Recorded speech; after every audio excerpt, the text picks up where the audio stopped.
नमस्कार दोस्तों, इस वीडियो में हम ब्रह्म के एक्शन को या ब्रह्म की जो इंक्वायरी है उसको 3 फ्रेमवर्क्स में समझने का प्रयास करेंगे। वो फ्रेमवर्क्स जो हमने पिछले वीडियो में बात करी थी, हमने बात किया था एक मानवीय चेतना के बारे में हमने बात की थी प्रेम के बारे में, और हमने बात की थी स्पेस के बारे में। तो दोस्तों, इन फ्रेमवर्क को, इन कॉन्सेप्ट्स को यूज करके हम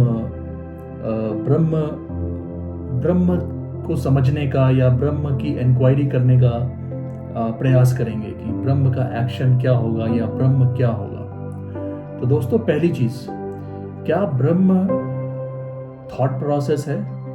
क्या ब्रह्म चेतना का हिस्सा है? तो दोस्तों, इस संबंध में हम हमारी जानकारी में है कि कई जगह ब्रह्म को सुपर कॉन्शियस कहा जाता है, उसे एक बड़ी चेतना के रूप में देखा जाता है। तो दोस्तों, क्या ये इसी वजह से नहीं कि हमारी जो चेतना है और जो चेतना मानव सभ्यता की चेतना है, उसके जो कंटेंट्स हैं वो कहाँ से आए हैं? हमने जैसे बात की उसके अनुभवों से, उसकी अपने इंस्टिंक्ट से, और ये पूरी मानव चेतना है। तो अगर हम इस दृष्टिकोण से, इस लेंस से ब्रह्म को समझने का प्रयास करें और ब्रह्म को थॉट के जरिए समझने का प्रयास करें कि मैंने ये वीडियो सुना, मैंने महान आत्माओं को सुना और फिर मैं उसके बारे में विचार करने लगा, मैं ब्रह्म के बारे में विचार करने लगा। तो दोस्तों, अगर ये अप्रोच फॉलो किया जाए तो ब्रह्म थॉट के ही केंद्र में या माया के ही केंद्र में आ जाएगा, और ऐसा होगा कि थॉट या माया जो है वो ब्रह्म को ही रिफ्लेक्ट कर रही है। तो दोस्तों, क्या ये विकृति नहीं है?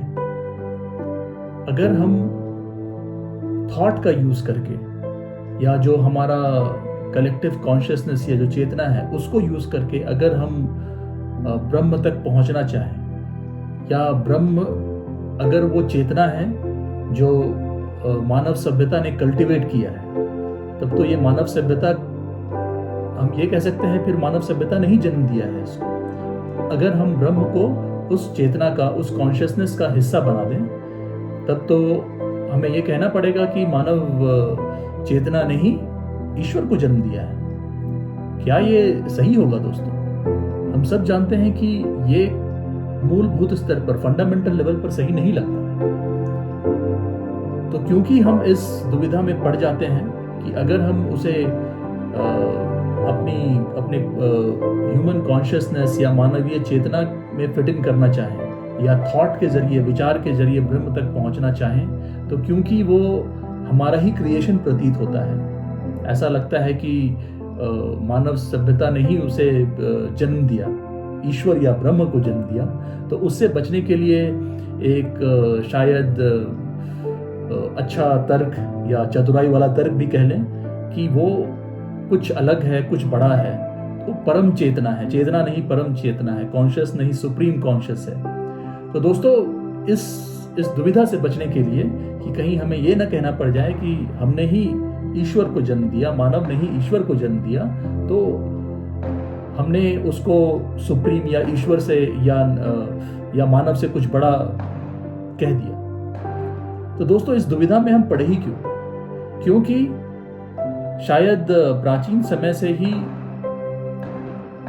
या शायद बीच के अंतराल में कहीं, जो ईश्वर या सत्य या ब्रह्म हम जो भी कहें, उसको हमने मानव चेतना या थॉट के दृष्टिकोण से समझने का प्रयास किया।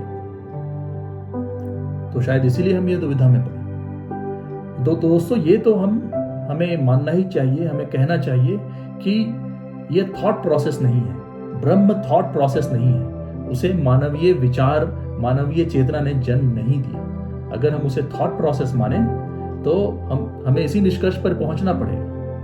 और शायद हमने उसे थॉट प्रोसेस माना, इसीलिए हमने उसे मानवीय चेतना में ही एक जगह दे दी, हमने ईश्वर की जगह दे दी, और हमने कहा कि सामान्य मानव से ऊपर कुछ ईश्वर है, तो हमने उसे मानव जैसा ही माना, हमने उसमें क्वालिटीज भी मानव जैसे ही देखी।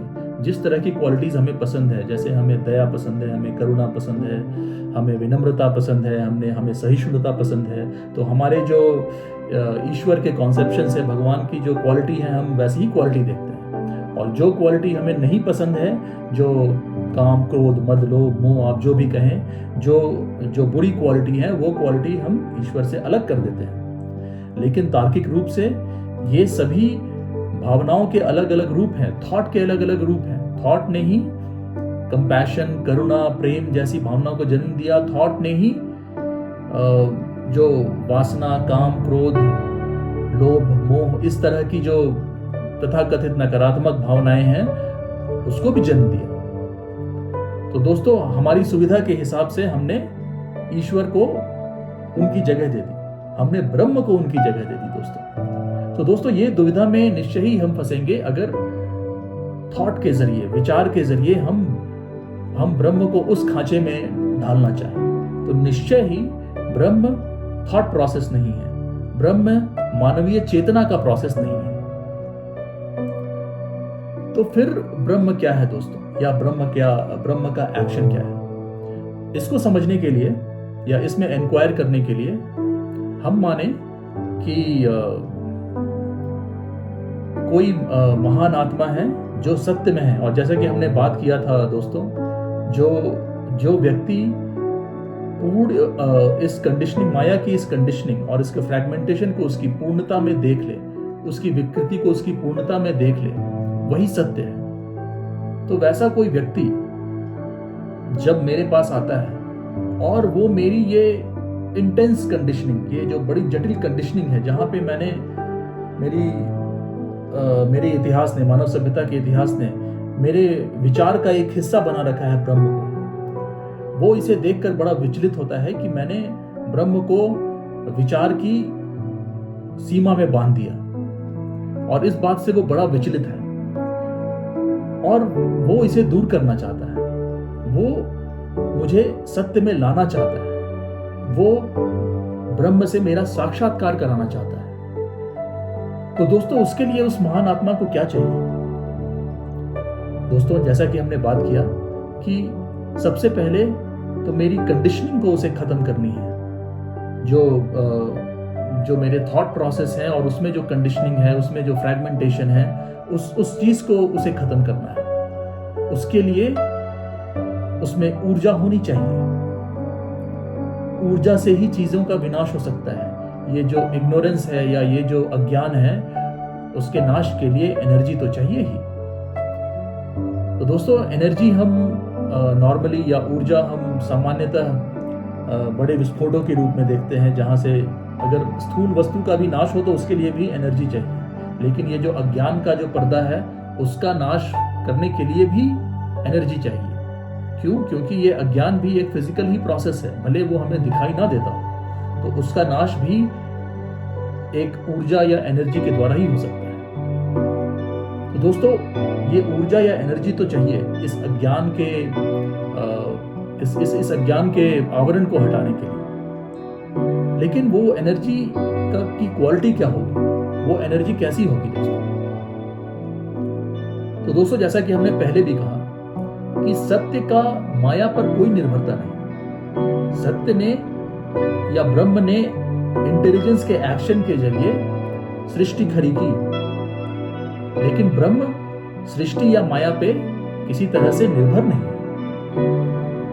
और हम जो अपने विचारों के जंजाल में फंसे हुए, और जिसने ईश्वर को विचारों के एक सीमा में, एक डोर से बांध रखा है, हम उसी सृष्टि का हिस्सा है जो ईश्वर के इंटेलिजेंस का एक्ट है। तो दोस्तों, वो जो सत्य है, वो जो ब्रह्म है, उसका, क्योंकि हम प्रकृति है, हमारे ऊपर कोई निर्भरता नहीं, फिर भी वो जो ब्रह्म है, वो इस अज्ञान के अंधकार को दूर करना चाहता है। उसकी हमारे ऊपर कोई निर्भरता नहीं, और ये जो अज्ञान है, कोई मेरा या किसी व्यक्ति विशेष का अज्ञान नहीं, उसे वो पूर्णता में दूर करना चाहता है। क्योंकि हम जानते हैं कि सत्य का एक्शन, सत्य ब्रह्म हमेशा ही पूर्ण होता है, वो विभक्त या खंडित नहीं होता। उसका एक्शन कंप्लीट एक्शन होता है, टोटल एक्शन होता है। ब्रह्म पूर्ण है, तो उसकी मेरे ऊपर कोई निर्भरता भी नहीं। और उस ब्रह्म को मेरे इस अज्ञान को दूर करना है, तो उसके लिए जो एनर्जी चाहिए, क्या वो प्रेम की एनर्जी नहीं है दोस्तों? क्या वही प्रेम नहीं है? जैसा कि हमने देखा था कि वास्तविकता में या माया में जो हम प्रेम समझते हैं उसमें निर्भरता होती है, उसमें लोकलाइजेशन होता है, वो किसी व्यक्ति के लिए मेरा प्रेम होता है। लेकिन जो ब्रह्म का एक्शन है, क्या वो खुद ही प्रेम नहीं? जो ब्रह्म का प्रेम है, ब्रह्म का, जैसा कि हमने कहा, हमारे ऊपर कोई निर्भरता नहीं, सत्य का प्रकृति के ऊपर, माया के ऊपर कोई निर्भरता नहीं। और ब्रह्म का एक्शन भी पूर्ण है। ऐसा नहीं कि ब्रह्म का एक्शन सिर्फ मुझ तक सीमित है या मुझ व्यक्ति विशेष तक सीमित है। ब्रह्म का जो एक्शन है वो टोटल एक्शन है। तो दोस्तों, ये जो प्रेम है ये लोकलाइज नहीं है, ये सीमित नहीं है, इसकी कोई सीमा नहीं है। तो ये अपार प्रेम है, ये प्रेम की ऊर्जा है जो ब्रह्म का, और जो इस, जब हम व्यक्ति विशेष कह रहे हैं दोस्तों इस संदर्भ में, तो हम किसी व्यक्ति की बात नहीं कर रहे हैं, लेकिन शायद हम उस एनर्जी, उस डिजायर की बात कर रहे हैं जिसने सारी सृष्टि को जन्म दिया। और वो डिजायर जो है, वो कामना जो है, अपूर्ण ही है, और उसका एक गजब का खिंचाव है उस पूर्णता की तरफ। तो ये जो सत्य और इस डिजायर के बीच का जो संबंध है, और डिजायर और कुछ नहीं दोस्तों, इस डिजायर से ही हम सब, पूरी सृष्टि ने जन्म लिया है, इस डिजायर की एनर्जी से। तो ये जो एक युग युगांतर का कनेक्शन है ब्रह्म से मानव मात्र का, या ब्रह्म से प्रकृति का, ये प्रेम नहीं तो और क्या है दोस्तों? इसमें कोई निर्भरता नहीं, कम से कम सत्य की तो कोई निर्भरता नहीं। और लेकिन ये फिर भी सत्य और ब्रह्म जो है हमारे अज्ञान को दूर करना चाहता है, या हम अपने अज्ञान को दूर करना चाहते हैं। तो ये जो जुड़ाव है, ये प्रेम नहीं तो और क्या है दोस्तों? तो हम कह सकते हैं कि ब्रह्म का एक्शन, या ब्रह्म का एक्शन जो इंटेलिजेंस के रूप में हमें दिखता है, वो प्रेम ही है, वही प्रेम है। और दोस्तों, ये जो एक्शन है, जो ब्रह्म का एक्शन है, और हमने ब्रह्म के एक्शन को कैसे बोला, जो जेके ने समझाया था, सीइंग इज द डूइंग, देखना ही और उसे परसीव करना ही एक्शन है। तो दोस्तों, ये एक्शन कहां से हो सकता है? तो दोस्तों, जैसा कि हमने देखा कि हमारा जो दैनिक कार्य है, हम अपने मस्तिष्क के जरिए ही कर पाते हैं। और ये जो मानवीय चेतना की हम बात करते हैं, जो भी हमारे सोच विचार हैं, अनुभव, ये कहीं ना कहीं हमारे, हम कह सकते हैं कि मस्तिष्क में इंफॉर्मेशन के रूप में स्टोर्ड है। और जब हम एक सामान्य मानवीय चेतना की बात करते हैं, तो शायद हम एक कॉमन माइंड की भी बात कर सकते हैं, जो शायद सब पे लागू हो, लेकिन वो चर्चा कुछ और हो जाएगी। तो हम उसे बस अपने ब्रेन तक, व्यक्ति विशेष के ब्रेन तक केंद्रित करें। तो व्यक्ति विशेष का जो ब्रेन है, उसमें वो सारे इंफॉर्मेशन है जो मानवीय चेतना से आए हैं, और जो उसने इस वर्तमान जीवन काल में ग्रहण किया है। अब ये जो एक्शन ऑफ ट्रूथ है, या ये जो परसेप्शन है, ये जो देखना है, ये अगर हम कहें कि मस्तिष्क के जरिए ही हो सकता है, तो उस मस्तिष्क की क्वालिटी क्या होगी दोस्तों? सबसे पहले उस मस्तिष्क में जगह होनी चाहिए। अगर वो मेरे ख्यालों से, मेरे विचारों से, और तरह तरह के इमेजेस से जो मैंने युग युगांतर में बनाए हैं, और अभी के अपने वर्तमान जीवन कर्म में भी जो मैंने एक्यूमुलेशन किया है, अगर मेरा जो मस्तिष्क है वो इन सारी चीजों से भरा हुआ है, तो उसमें तो कोई जगह ही नहीं। तो वहां से ये सीइंग या परसेप्शन या ब्रह्म कैसे हो सकता है? नहीं हो सकता। तो उसके लिए हम क्या करें दोस्तों? उसके लिए हम माने कि ये जो पूरी चेतना की जो कंटेंट है, उस कंटेंट को हम अपने ब्रेन से अलग करें और अपने, जिसे जेके कहते थे, empty the brain of all the contents of the consciousness. तो जो ये मानवीय चेतना जिन भी चीजों से बनी है, उससे ब्रेन को एम्प्टी कर दें। तो एम्प्टी करने का ये मतलब नहीं दोस्तों कि हम वो सारी इंफॉर्मेशन को विस्मृत कर दें या उस इंफॉर्मेशन को भूल जाएं। हम उसे उसकी जगह पर रखें। उदाहरण के लिए कि अगर हमें अपने दैनिक कार्य करने हैं तो वहां हमें विचार इस्तेमाल करने हैं। हमारे जो कार्य है, दैनिक कार्य को सीखना है, कुछ भी लर्निंग करनी है, तो वहां विचार का इस्तेमाल करना है। लेकिन विचार का केवल वही इस्तेमाल है जो हमारे जीवन निर्वाह में काम आए, उससे ज्यादा नहीं। हम विचारों को यूज करके, विचारों का इस्तेमाल करके ब्रह्म तक नहीं पहुंच रहे। ये बात की हमें पूरी अंडरस्टैंडिंग है। तो ये जो विचार हैं या ये जो भी कंटेंट ऑफ कॉन्शियसनेस या जो चेतना के जो चेतना को बनाने वाले जो तत्व हैं, जो इंफॉर्मेशन है, वो सब हम उसकी जगह पर रखते हैं, उसको भूलते नहीं, उसका यूज करते हैं जब उसकी जरूरत हो। तो जब हम ऐसी अवस्था की बात करते हैं तो कहीं ना कहीं एक सेपरेशन का बोध होता है कि हमारा जो ब्रेन है, उससे ये जो क्लटर है, ये जो तरह तरह के विचारों का, पूरे कंटेंट ऑफ कॉन्शियसनेस का जो कंटेंट है, वो कहीं ना कहीं हमसे अलग हुआ, हमने उसे अलग किया। तो ये एक सेपरेशन का बोध कराता है। लेकिन जैसा हमने बात किया दोस्तों, ये सेपरेशन वो स्पेस नहीं है जो, जैसे मेरे और बाहरी सृष्टि में जो दूरी है उसे जो हम स्पेस कहते हैं, ये वो स्पेस नहीं है, क्योंकि ये हमारे बाहर तो नहीं है, ये हमारे अंदर की ही बात हो रही है। हमने अपने ही मस्तिष्क से इस कंटेंट ऑफ कॉन्शियसनेस को अलग किया है। तो ये जो सेपरेशन है, ये वो स्पेस नहीं है, ये सेपरेशन वाला स्पेस नहीं है। ये वो स्पेस है जहां से ब्रह्म ऑपरेट कर सकता है, जहां से ब्रह्म एक्शन कर सकता है, और ये वो स्पेस है जहां ब्रह्म है। और ये स्पेस, इसे हमने शायद अपने पहले वीडियो में साइलेंस कहा था, इंटेलिजेंस कहा था। तो ये जो स्पेस जो क्रिएट होता है, जो पूरे कंटेंट, कॉन्शियसनेस के पूरे कंटेंट को अलग करने से होता है, वही ब्रह्म है और वही ब्रह्म का एक्शन है। और उस स्पेस से जब परसेप्शन होता है और जब हम इस चीज को देखते हैं, हम जो माया की, जो जगत की जो डिस्टॉर्शंस हैं, जो विकृति है, इस माया की विकृति को जब देखते हैं तो वहीं उस विकृति का अंत हो जाता है, क्योंकि वहां पे ब्रह्म का एक्शन है। ब्रह्म उस पूरी विकृति को देखने के बाद ब्रह्म, हमने कहा था कि फिर अहम का नाश होता है।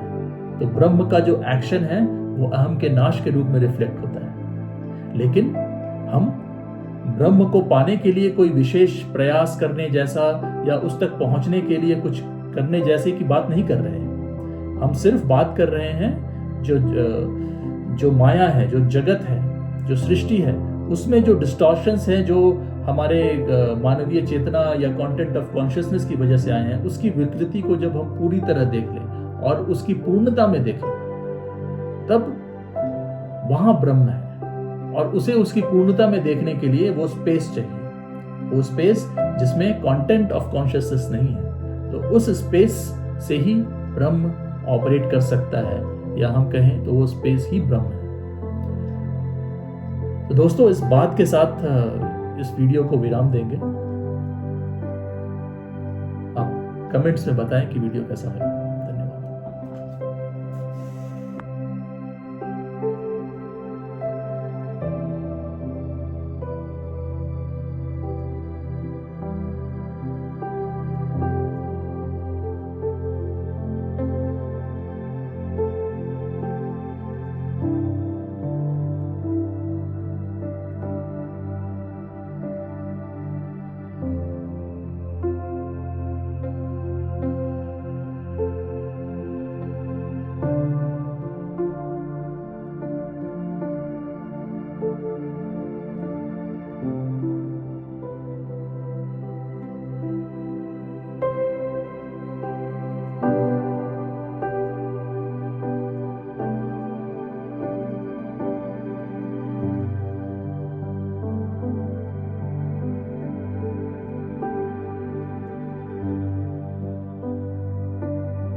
है।